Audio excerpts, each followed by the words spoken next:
అదో చారిత్రక భవనం. నిజాం సంస్థానం విలీనమైనప్పటి నుంచి శాసనసభ భవనంగా వినియోగిస్తున్నారు. రాష్ట్ర విభజన అనంతరం ఆంధ్రప్రదేశ్ శాసనసభకు కేటాయించారు. 100 ఏళ్లకు పైగా వయసున్న ఈ భవనానికి మరమ్మతులు చేయాల్సిన పరిస్థితి ఏర్పడింది. ఉమ్మడి రాజధానిలో ఉన్న ఈ భవన మరమ్మతులు ఎవరు చేస్తారన్నది ఆసక్తికరంగా మారింది.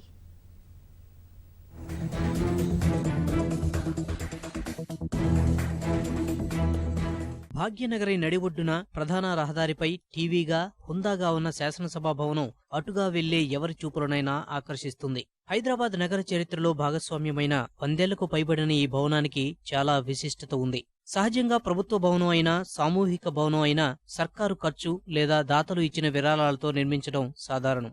ఈ భవనాన్ని మాత్రం ప్రజలు సొంత డబ్బుతో అప్పటి ప్రభువు కోసం నిర్మించారు. హైదరాబాద్ను ఏలిన అసఫ్ జాహీ వంశంలో 6వ నిజాం ప్రభు అయిన మీర్ మహబూబ్ అలీఖాన్ 2.5 ఏళ్ల ప్రాయంలోనే పట్టాభిషిక్తులయ్యారు. ఆయన 50వ పుట్టినరోజైన 1915 ఆగస్టు 17 నాటికి బహుమతి ఇచ్చేలా ఓ కట్టడానికి శ్రీకారం చుట్టారు. ఓ రాజప్రాసాదంగా భవనం ఉండాలన్న ఆలోచనతో రాజస్థాన్ పర్షియన్ నిర్మాణ శైలిలో 19 లక్షల రూపాయల అంచనాతో ఈ భవన నిర్మాణానికి శ్రీకారం చుట్టారు. 1905లో ప్రారంభమైన ఈ భవనం నిర్మాణంలో ఉండగానే 1911లో మీర్ మహబూబ్ అలీఖాన్ ఆకస్మికంగా మరణించారు. 1913లో ఆయన కుమారుడు 7వ నిజాం అయిన మీర్ ఉస్మాన్ అలీఖాన్ హయాంలో భవనం అందుబాటులోకి వచ్చింది.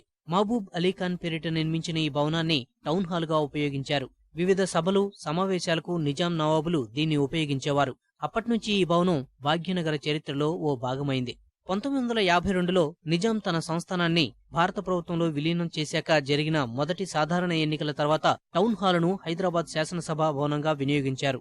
ఆంధ్రప్రదేశ్ రాష్ట్రం ఏర్పడ్డాక కూడా ఇదే భవనం అసెంబ్లీగా కొనసాగింది. 1985లో శాసనసభ మందిరం, ఇతర గదులు, హాళ్ల కోసం కొత్త భవనాన్ని నిర్మించారు. అప్పట్నుంచి టౌన్ హాలును పెద్దగా ఉపయోగించలేదు. అడపాదడపా సమావేశాలు మాత్రమే జరిగేవి. సభాపతి, ఉపసభాపతి, కార్యదర్శి, శాసనసభా పక్ష కార్యాలయాలు, కొన్ని విభాగాలు ఈ భవనంలోనే ఉండేవి. కానీ సభా మందిరాన్ని పెద్దగా ఉపయోగించలేదు.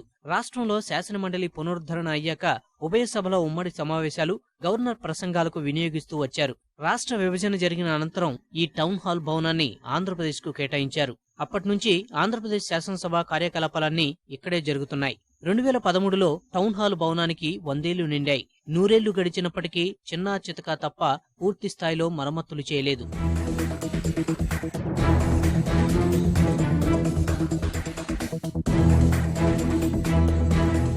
102 ఏళ్లకు పైగా వయసున్న ఈ భవనం అక్కడక్కడా దెబ్బతింది. వర్షాలు అధికంగా పడ్డ సమయంలో నీరు భవనంలోకి వస్తుంది. సభా మందిరం పైనున్న గ్యాలరీలు కూడా అంతంత మాత్రంగానే ఉన్నాయి.